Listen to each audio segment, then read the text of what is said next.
Стереотиптер неге жаман?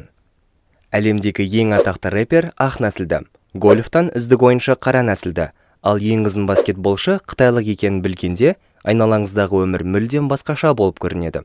Бұлай деп америкалық атақты баскетболшы Чарльз Бакли айтқан.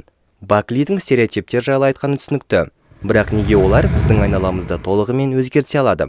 Олар қалай пайда болады және адамдарға ол не үшін керек?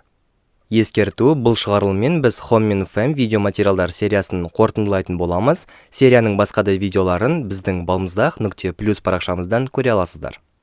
Өткен ғасырдың 20-шы жылы стереотип ұғымын алғаш рет журналист классик Уолтер Липман қолданды.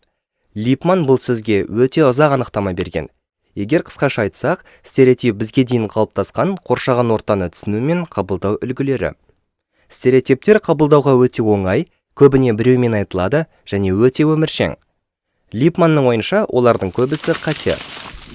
Ең алдымен стереотип адамға энергия үнемдеу үшін қажет. Біреудің киген киімі мен сөйлеген сөзіне қарап мамбетти салу көп күшті қажет етпейді.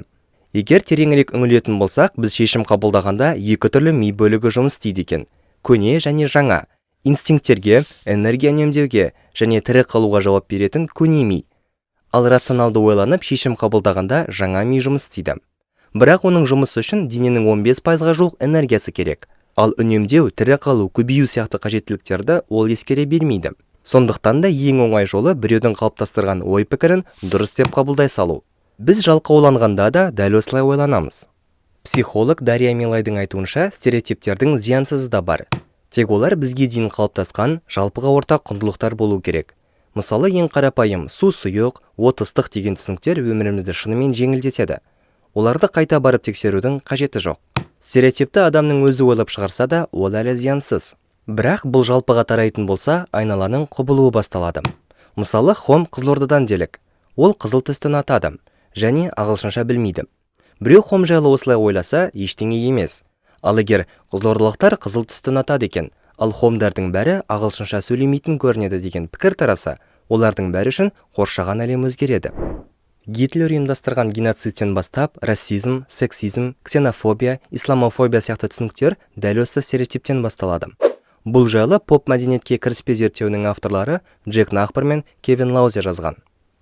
Әдетте қате түсініктер қоғам арасында үгіт насихат арқылы тарайды. Бірақ оның ең тез тарайтын жолы медиа. Тарихта сары жағал пресса деген түсінікті қалыптастырған Уильям Рэндольф Херст атты адам болған. Өткен ғасырдың бірінші жартысында оның қарамағында 60-ға жуық басылым мен 10-ға жуық радио жұмыс істеді. Херст газеттерінде өсек аян мен алып қашпа әңгімелерді көп жариялайтын. Ол да бір адамның ой пікірі. Ақыр соңында Херсттің газеттері мен жалған ақпараты Испан-Американ соғысын алып келді. Ал оның сол кездегі қаржылық жағдайы $200 миллион дейін жеткен. Липман айтқанда стереотиптер өте өміршең, және олар әркез болады. Оның бір себебі біздің миымыздың жалқаулығы, екіншісі одан келетін үлкен табыс. Егер дер кезінде оның алдын алып айналамызды дұрыс танымасақ, орны толмас қателіктер жасауымыз мүмкін. Сан-Франциско университетінің профессоры Сэра Хан стереотиптердің екі негізгі функциясын атап көрсетеді: танымдық және мотивациялық. Бұл екеуінің де пайдасы шамалы. Сіз құбылыс не адам жайлы өте жеңіл қамтылған, оңай қорытылатын ақпарат аласыз. Ал бұл көп жағдайда ешкім жауапкершілік алмайтын дезинформация. Кейде стереотип белгілі бір топ үшін құндылыққа айналуы мүмкін. Ал топ өкілдеріне сол стереотипті ұстану мотивация болады. Бұл мотивация күнделікті тұрмыстан бастап алдағы уақытта қабылдайтын барлық шешімдерге әсер етеді. Ол қарым-қатынас, достық, отбасы, үлкен кіші, ит мысық бәрін қамтуы мүмкін. Сол үшін Home мен Fam ауыл мен қала, оқу, қарым-қатынас пен көзқарас сияқты қарапайым тақырыптарды талқылауға тырысты, яғни айналаны танытуды мақсат еттік.